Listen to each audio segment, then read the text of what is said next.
Olá, você que está aqui no Palavra e Reflexão, eu sou a Clarice, é uma alegria poder estar aqui contribuindo, né, nesse espaço tão importante aqui do canal do Grupo News. Hoje a partilha vai ser sobre o Evangelho de Mateus, capítulo 26, versículo 41. É uma palavra que o Senhor tem feito queimar nos nossos corações, é uma palavra que tem sido assim, alimento para o nosso dia a dia. Essa palavra também é fruto de tempo de mesa aqui com os nossos filhos, tempo de mesa também com os amigos dos nossos filhos, né? Isso tem rendido para nós, né? Alimento para nós usarmos dele, né? No nosso dia a dia, para encarar, né, as circunstâncias, para entender os acontecimentos e para vencer os desafios. Eu quero então te convidar a você abrir sua Bíblia do Evangelho de Mateus, capítulo 26, versículo 41, que diz assim: vigiem e orem para que não caiam em tentação, o espírito está pronto, mas a carne é fraca. E aí eu quero que você, junto comigo aqui, reflita apenas na primeira parte desse versículo, por enquanto, tá bom? Essa primeira parte que é vigiem e orem para que não caiam em tentação. E aí a gente vai pegar essa primeira parte, a gente vai fazer mais um zoom nela, e aí a gente vai pegar essa expressão que Jesus coloca aí nesse ensinamento, que é o para quê. Esse para quê é um recurso de linguagem que aí dentro dessa primeira parte do versículo, ela está indicando um alvo, ela está indicando uma direção. Para a gente entender isso melhor, eu vou pedir para você agora dar um pulinho lá em Deuteronômio, capítulo 5, versículo 16, onde a gente vai perceber Deus, né, entregando ali a sua lei para Moisés. Ele usa também esse mesmo recurso de linguagem. Olha que interessante. Leia comigo, então. Deuteronômio, capítulo 5, versículo 16. Honra teu pai e tua mãe, como te ordenou o Senhor, o teu Deus, para que tenhas longa vida e tudo te vá bem na terra que o Senhor, o teu Deus, te dá. Quando então a gente cruza tanto esse versículo de Mateus com esse versículo de Deuteronômio, a gente vê tanto Jesus já ali no Novo Testamento e a gente vê Deus ali no Antigo Testamento, né? Usando os mesmos recursos de linguagem, usando o mesmo estilo de ensinamento, né? Abrindo um parênteses aqui, a gente entende também que Jesus, ele não cessou os mandamentos, ele não cessou de entregar a lei, ele não cessou de trazer o ensino, né? Assim como o Pai no Antigo Testamento, Jesus continua no Novo Testamento trazendo ensinamento, trazendo mandamento, trazendo leis para que descessem ao coração do homem, transformasse esse coração. Então a gente entende esse recurso de linguagem empregado aí, tanto nessa primeira parte do versículo de Mateus como nesse versículo de Deuteronômio, esse recurso de linguagem sendo um acelerador para o entendimento daquilo que estava sendo ensinado. A gente pode dizer também que Jesus, ele traz muito do comportamento do próprio Deus no Novo Testamento, né? Isso aponta para um relacionamento de comunhão, isso aponta para um relacionamento de intimidade de Jesus com Deus, isso aponta para um relacionamento de unidade entre o Pai, Filho e o próprio Espírito Santo. Quando a gente fala sobre acelerador de entendimento, a gente está dizendo aqui de um recurso que melhora, né, que facilita e que deixa então a obediência àquilo que está sendo falado de uma forma eficaz. Então esse acelerador de entendimento facilita a obediência. E a gente vê tanto o Pai, né, tanto Deus ali no Antigo Testamento, como o Filho, né, como Jesus ali no Novo Testamento, os dois com o mesmo propósito, os dois com o mesmo alvo, os dois na mesma direção, né? Alcançar o coração do homem, né? Trazer o coração do homem para a obediência, né? Tirar esse coração duro, esse coração obstinado e trabalhar, né? E mudar para um coração obediente, né? É isso que Deus quer fazer no meu e no teu coração também. Então a gente percebe que quando a gente trabalha melhor a linguagem, né? Quando a gente consegue usar recursos que facilitem a obediência, a própria obediência ela se torna mais eficaz. Né? Trazendo assim um exemplo bem prático disso, eu vivi uma experiência com uma das minhas filhas quando ela estava assim na pré-adolescência, e eu lembro como se fosse hoje, né? A Ana tinha uma amiga ali no colégio, muito querida, uma amizade muito bonita, né? Nós tivemos a oportunidade de conhecer os pais dessa amiga também, mas assim, não foi uma amizade entre os pais que se desenvolveu muito, né? A amizade delas duas se desenvolveu bem mais do que nós e os pais, né? Mas a Ana veio assim com uma história de querer dormir na casa da amiga, né? Então todo final de semana ela vinha com esse pedido, né? Então um final de semana não dava porque a gente ia sair, outro final de semana não dava porque a gente tinha outro compromisso, né? E eu me vi meio que ficando já sem argumento para dizer para ela que ela não podia dormir na casa da amiga. Até que esse dia chegou, né? Até que esse dia, mas por que que eu não posso, né?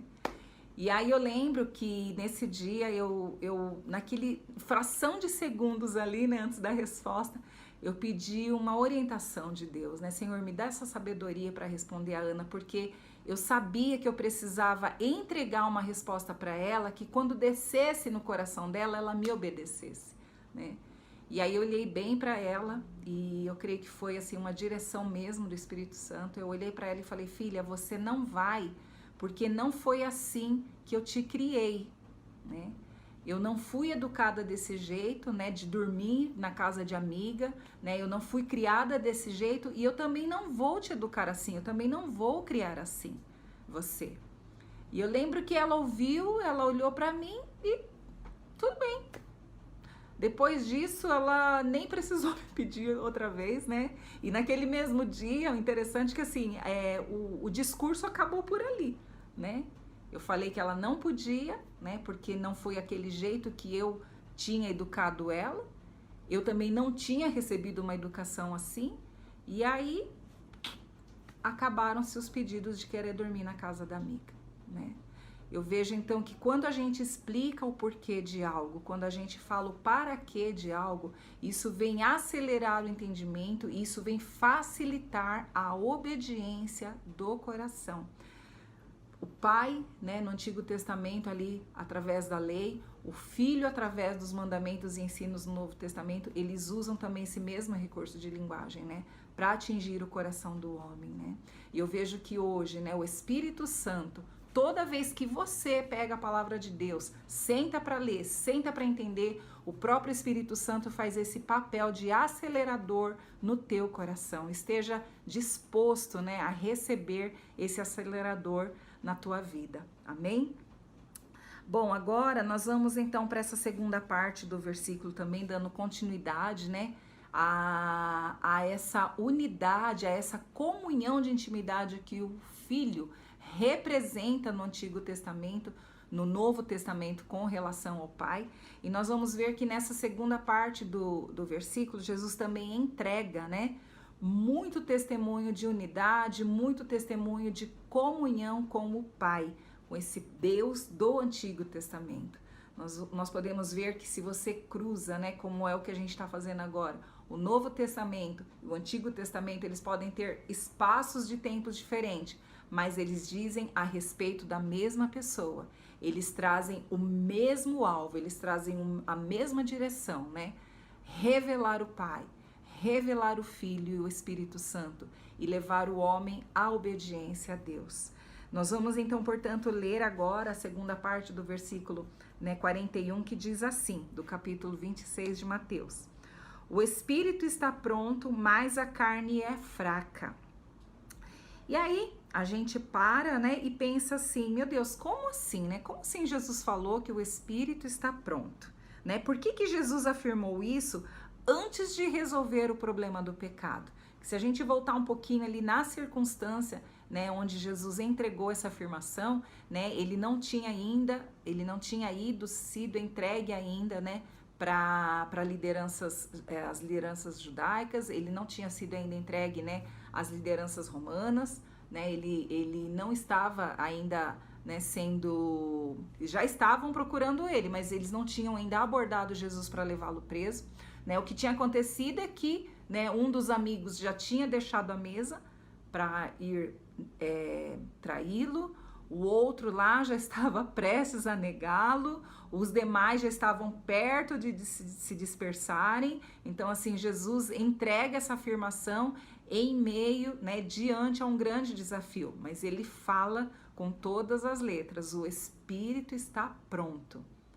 E aí, para entender um pouco melhor isso, eu quero te convidar a você ir lá em Gênesis, capítulo 2, versículo 7, que diz assim: Então o Senhor Deus formou o homem do pó da terra e soprou nas narinas fôlego de vida, e o homem se tornou um ser vivente. Então o fôlego de vida deixou o homem prontinho para ter comunhão com Deus. Olha que interessante isso, gente. Então, olha só, Deus, ele não nos vê como nós nos vemos, né? Deus nos vê prontos, Deus nos vê perfeitos. E quando Jesus ele entrega essa afirmação ali diante daquele enorme desafio que estava para acontecer, né? Jesus afirma que o Espírito está pronto. Ali a gente pode entender que é o próprio Deus falando isso, né? Jesus ali, ele é Deus, ele é homem, ele é Deus, ali é ele mesmo como Deus que declara isso, né? Que o Espírito está pronto. E o interessante também é entender que Jesus ali, ele manifesta a imutabilidade dos pensamentos de Deus. Por quê? Porque Deus não mudou de ideia, né, em ter comunhão com o homem por causa do pecado. O pecado não fez Deus mudar de ideia, o pecado não fez Deus mudar, né, de propósito com relação ao homem, né? Deus continua interessado pelo homem, né? Deus continua interessado em ter comunhão com o homem, e ali Jesus, Deus, né, 100% Deus, afirma que o Espírito está pronto. Então, quando a gente olha agora, né, a verdade escrita ali, né, que é o Senhor Jesus em nós, a gente entende que Deus, né, olha para o Filho e ele vê a cada um, né? Deus olha para o Filho que é Jesus e ele vê a cada um quem? Eu e você. Ele vê a cada um vestido de justiça e sem defeito algum, né? Abra comigo agora em Romanos capítulo 8, versículo 29, que diz assim, né? Pois aqueles que de antemão conheceu, também os predestinou para serem conformes à imagem do seu Filho, a fim de que ele seja o primogênito entre muitos irmãos. Gente, Deus nos conheceu antes do pecado, né? Deus já sonhava conosco, né, antes mesmo do pecado acontecer. Nós já estávamos guardados dentro do coração de Deus, nós éramos sonho, nós éramos planos já de Deus. Então, ele já projetava em nós a imagem do seu Filho. Eu vou até repetir de novo esse versículo, porque ele é muito lindo, ele é uma chave para a nossa identidade como filhos de Deus, né? Ele é uma chave que abre realmente essa verdade no nosso espírito, né? Pois aqueles que de antemão conheceu, também os predestinou para serem conformes à imagem do seu Filho, a fim de que ele seja o primogênito entre muitos irmãos. Jesus é o nosso irmão mais velho, né? Nós fazemos parte dessa grande família de Deus. Eu e você somos filhos de Deus, porque através de Cristo Jesus, através da graça que o Senhor Jesus derramou sobre cada um de nós, hoje nós podemos ser chamados filhos de Deus. Agora, algo interessante também acontece ali em João capítulo 20, né, no finalzinho do Evangelho de João capítulo 20, abre comigo, pega a tua Bíblia, né, capítulo 20, versículo 21 e 22, diz assim: Novamente Jesus disse: Paz seja com vocês. Assim como o Pai me enviou, eu os envio.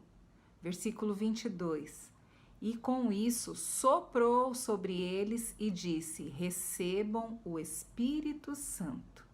Atos 1:8, Jesus também declara, né, que recebereis poder ao descer sobre vós o Espírito Santo. Então nós entendemos que Jesus, ele ali alinha novamente o homem ao propósito de Deus, né, para o qual foi criado, que é ter comunhão. E Jesus habilita no próprio espírito do homem o seu Espírito Santo. O Espírito Santo é o poder que traz a vitória sobre essa força enfraquecedora do pecado que atua na carne. Por isso que Jesus falou: mas a carne é fraca, o espírito está pronto, mas a carne é fraca. Jesus nos deu aí um grande ponto de atenção, porque a carne, ela pode desabilitar o espírito. A carne, né, a força do pecado que atua na carne pode enfraquecer o espírito que está pronto. Que está pronto para quê? Que está pronto para ter relacionamento com Deus, relacionamento de comunhão. E aí a gente entende que o Espírito Santo é esse poder. Jesus, quando ele sopra ali, ele já ressuscitado ali nesse trechinho do final do Evangelho de João que a gente leu agora há pouco, Jesus ressuscitado, ele sopra e ele diz: recebam o Espírito Santo, né? A gente lembra daquele Gênesis 2:7 que a gente leu agora há pouco. Jesus, ele faz do mesmo jeitinho que Deus fez ali ao criar o homem. Ele vem e ele sopra o Espírito Santo e ele fala: recebam o Espírito Santo, né? Recebam esse poder que acaba com a força enfraquecedora, né, que o pecado atua na carne. Esse poder, ele está disposto para mim e para você também. Esse poder, ele foi liberado para mim e para você também. Agora eu te pergunto, por que a gente não consegue viver na intensidade nesse poder? Por que a gente ainda patina, né, em ter uma vida dentro desse poder, em deixar esse poder tomar conta dos nossos pensamentos, das nossas ações, das nossas atitudes? Por que esse poder ainda não reflete no comportamento que a gente tem na terra como filhos de Deus, né? Isso é muito sério agora. Isso é muito sério por quê? Porque tem algo que enfraquece, tem algo que está enfraquecendo, tem algo que está desabilitando então o nosso espírito. E é por isso que Jesus deixou esse alerta para nós, né? Que a carne é fraca, que ela pode desabilitar sim o espírito. Mas nesse dia, nesse momento, nessa reflexão que a gente está querendo trazer aqui para você, né? Dentro desse alerta que Jesus nos trouxe, né? Existe esse poder que pode acabar com essa força enfraquecedora da carne, né? Existe algo sim, existe algo que nós podemos fazer, que nós podemos começar, né? Ter em nossos dias, né? Onde a gente pode inibir, onde a gente pode anular, onde a gente pode também cooperar com o Espírito Santo de Deus, de modo que acabemos, né, com essa força que enfraquece tanto a nossa identidade como filhos de Deus aqui, né? O que eu estou querendo dizer é que nós precisamos aprender a lidar, nós precisamos aprender a tratar seriamente com o pecado nos nossos dias, né? O pecado é essa força que quer enfraquecer a nossa identidade como filhos de Deus. E enquanto nós não tratarmos, enquanto nós não aprendermos a tratar com o pecado, nós vamos patinar em cima da nossa identidade como filhos de Deus. Nós vamos ter, né, essa revelação tão poderosa que Jesus nos trouxe, né, escondida, guardadinha, né, sem muito efeito no nosso dia a dia. Por quê? Porque nós não estamos sabendo lidar com o pecado, nós não estamos sabendo tratar com o pecado. E eu penso que à medida que nós paramos com isso, né, de esconder os pecados uns dos outros, à medida que a gente para de ficar maquiando o pecado, da gente ficar enfeitando o pecado, a gente ficar alisando o pecado, porque vai perder o membro, porque vai deixar o irmão triste, porque vai cortar relação, porque isso, porque aquilo. Enquanto a gente ficar patinando nesses porquês, nós estamos habilitando a nossa carne e desabilitando o nosso espírito, né? O nosso espírito que está pronto para ter relacionamento de comunhão com Deus, ele fica parado, ele fica paralisado, ele fica apagado, porque nós estamos dando espaço para a carne, porque nós não estamos sabendo lidar com o pecado, porque nós não estamos sabendo tratar do pecado, e isso acaba enfraquecendo, então, o nosso espírito. Algo muito importante que a gente precisa também fazer, né? É ter, né, pessoas, né, irmãos em Cristo, pessoas que estão queimando de amor por Jesus, né, para estar conosco, para serem assim, pessoas onde nós podemos prestar contas, né? Como que eu posso dizer? Essa rede de apoio é muito importante, né? Essa rede de apoio, né? Pessoas onde a gente pode confiar, onde a gente pode abrir o coração, onde a gente pode confessar os nossos pecados, onde a gente pode receber oração por causa disso. Essa rede de apoio é muito importante nos dias de hoje. Nós estamos lidando com situações, nós estamos lidando, né, com desafios que nós precisamos, né, nos fortalecer na nossa identidade de filhos de Deus. Nós precisamos intensificar uma vida de santidade para nós aprendermos a lidar com os pecados que já existem dentro até mesmo da própria igreja. Uma coisa muito importante também, que é importante a gente falar aqui, né? Sermos honestos, sermos espontâneos, sermos verdadeiros, né? Quando a coisa não tá bem, ir até o irmão, né? Pedir ajuda, né? Não ter vergonha de expor a nossa vulnerabilidade, né? Nós entendemos que a palavra de Deus também diz, né, que quando nós expomos a nossa fraqueza, o poder de Deus nos aperfeiçoa. Então nós precisamos deste poder nos nossos dias a dias. Nós entendemos que a fraqueza é o ambiente, né? A vulnerabilidade é um ambiente onde o poder de Deus pode agir, mas nós precisamos ser sinceros, nós precisamos ser honestos, nós precisamos ser espontâneos, né? De pedir ajuda, de entender que nós não vamos conseguir mudar isso sozinhos. Nós precisamos de ajuda sim, né? Nós precisamos entender também que o nosso lar, a nossa casa deve ser um ambiente onde o poder de Deus deve estar presente para tratar as nossas vulnerabilidades, para nos fortalecer dentro das nossas vulnerabilidades. E aí eu quero te perguntar, né? Como está o teu ambiente familiar, né? Como está o teu relacionamento, né, com as pessoas com quem você vive, né?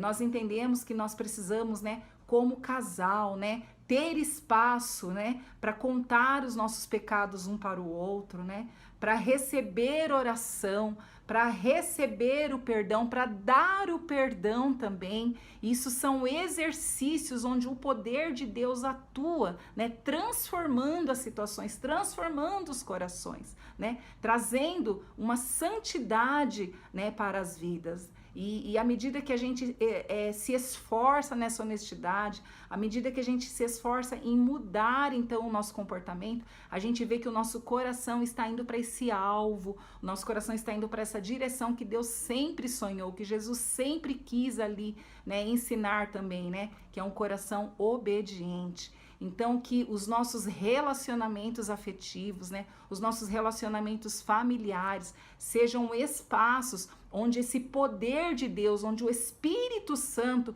possa trazer condições, né, para que a carne fique cada vez mais desabilitada, né, que o Espírito Santo continue sendo esse poder entre nós, né, onde a carne ela possa ser cada vez mais esquecida, cada vez mais enfraquecida, para que o nosso espírito continue pronto, né, continue dentro do propósito para o qual ele foi criado, continue pronto dentro do propósito dos planos de Deus para nós, né, seus filhos, né. Deus sempre sonhou ter relacionamento de comunhão com o homem, né? O pecado não tirou essa verdade, esse sonho do coração de Deus, né? E por isso ele trouxe ao espírito do homem o poder, o seu próprio espírito, para fortalecê-lo diante dos desafios e diante de todas as situações que queiram roubar esse espaço de Deus na nossa vida. Então, essa palavra não é para te trazer um peso, essa palavra não é para te trazer condenação, pelo contrário, essa palavra ela vem como um alerta na minha vida e ela vem como um alerta na tua vida, né? Para que a gente possa correr para o irmão, para que a gente possa buscar rede de apoio, né? Pessoas de Deus, pessoas santas, pessoas aliançadas com Deus, né? Que possam nos ajudar diante dos nossos problemas, diante dos nossos pecados, diante das nossas dificuldades, para que a gente não saia, né? Dentro do propósito para o qual nós fomos criados, que é ter comunhão com Deus, né? Que a nossa carne, ela fique cada vez mais esquecida em nós, ela fique cada vez mais quietinha nas nossas vidas, né? Que a gente possa continuar, né, tendo um espírito pronto, um espírito perfeito, né? Que a gente possa continuar escrevendo uma história de comunhão com Deus aqui na terra, assim como o seu filho fez aqui. Jesus esteve entre nós, Jesus foi 100% Deus, 100% homem, né? Ele tinha uma vida totalmente alinhada com Deus, um relacionamento de comunhão, né? Que transparecia muito bem a unidade, a intimidade que os dois tinham, e Deus, ele projeta esse mesmo tipo de comunhão para nós, ele projeta esse mesmo tipo de comunhão entre nós, então que nós possamos ser honestos quando a coisa não tá bem, buscar ajuda, né, que nós possamos ser honestos, né, de buscar ajuda e também de ser ajuda, né, que a gente saia ali desse lugarzinho confortável,